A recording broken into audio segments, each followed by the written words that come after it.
आधी रात के बाद का समय, घोर अंधकार का समय, जिस समय हम सभी गहरी नींद के आगोश में खोए रहते हैं, उस समय घोरी अघोरी तांत्रिक शमशान में जाकर तंत्र क्रियाएं करते हैं, घोर साधनाएं करते हैं। आखिर क्या होता है आधी रात के बाद शमशान में? हमारे मन में कई बार यह सवाल आए।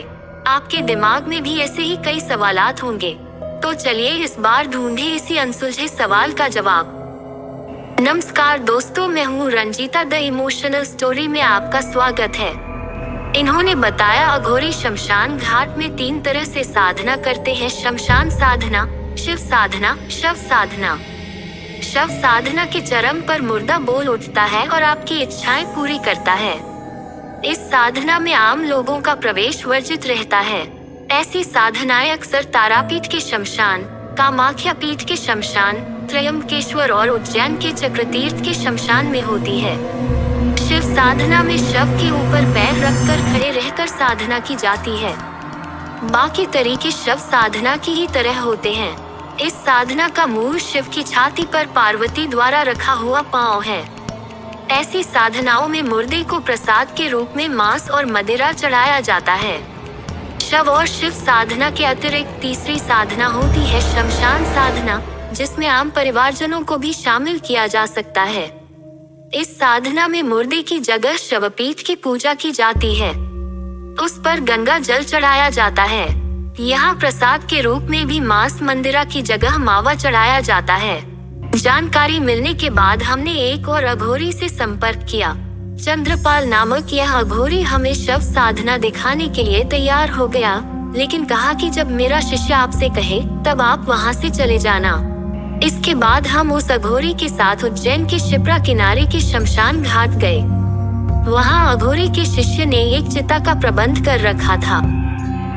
सबसे पहले अघोरी चंद्रपाल ने शमशान का मुआयना किया, फिर कुछ बुदबुदाने लगा। इस बीच उसके चेहरे पर अजीब सी मुस्कान फैल गई।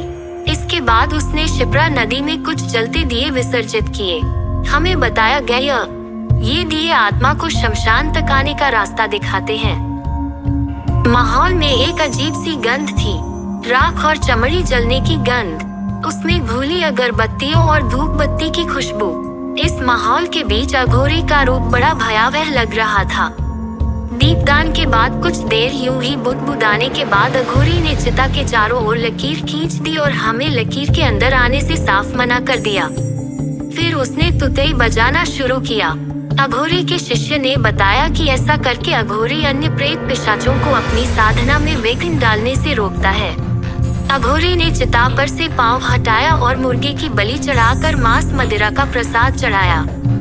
प्रसाद वितरित करने के बाद अघोरी ने हमें वहां से चले जाने का इशारा किया। शिष्य ने बताया कि अब चांडाल साधना का वक्त आ गया है। अघोरी निर्वस्त्र होकर शव साधना करेंगे। इसके बाद अघोरी ने तेजी से चिता के चारों ओर चक्कर लगाना शुरू कर दिया। चक्कर लगाते समय अघोरी चुपचाप कुछ बुदबुदाता रहा था, साथ ही चिता पर जल छिड़कता जा रहा था। इसके बाद अचानक अघोरी कुछ उचका और जलती चिता के ऊपर उसने एक पांव रख दिया।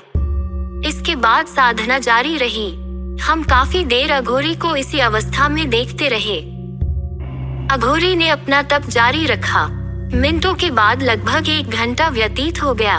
इसके बाद अघोरी ने चिता पर से पांव हटाया और काले मुर्गे की बलि चढ़ाकर मांस मदिरा का प्रसाद चढ़ाया। अपने साथियों को प्रसाद वितरित करने के बाद अघोरी ने हमें वहां से चले जाने का इशारा किया। अघोरी के शिष्य ने बताया कि अब चांडाल साधना का वक्त आ गया है। अब अघोरी निर्वस्त्र होकर शव साधना करेंगे। इस साधना को देखना बेहद दुरूह, इसलिए हमें जाना ही होगा। हम बोझिल मन से वहां से हट गए। शमशान से निकलने के बाद भी विचित्र गंध हमारा पीछा नहीं छोड़ रही थी। शव साधना के बाद क्या मुर्दा जीवित होता है? हमारा यह सवाल अधूरा ही रह गया। लेकिन इस सफर में हमने जाना कि कुछ लोग इस दुनिया से परे अलग ही दुनिया में मस्त रहते हैं। इनका कहना है कि वे लोग जो दुनियादारी और गलत कामों के लिए तंत्र साधना करते हैं, अंत में उनका अहित ही होता है। शमशान में तो शिव का वास है, उनकी उपासना हमें मोक्ष की ओर ले जाती है। इन लोगों ने हमें समझाया अघोरी का मतलब है घोर साधना करने वाला। जिस निर्जन शमशान में हम दिन में जाने से भी डरते हैं, वे यहाँ रात को चैन की बंसी बजाते हैं। हम अपने इस सफर में जितने भी अघोरियों से मिले, उनमें एक बात समान रूप से देखने को मिली कि जलती गर्म चिता में तप करने के कारण इन सभी के पांव नीले पड़ चुके थे, लेकिन इन्हें इस बात से कुछ फर्क नहीं पड़ता। ये तो बस अपनी साधना में रत रहना चाहते हैं। अब आप इसे जो भी समझे, लेकिन हमारे ही समाज में यह एक ऐसा तबका है जो घोर अंधेरी रात में ही अपना काम करता है। तो दोस्तों, हमारी यह कहानी आपको अच्छी लगी तो प्लीज चैनल को सब्सक्राइब कीजिए।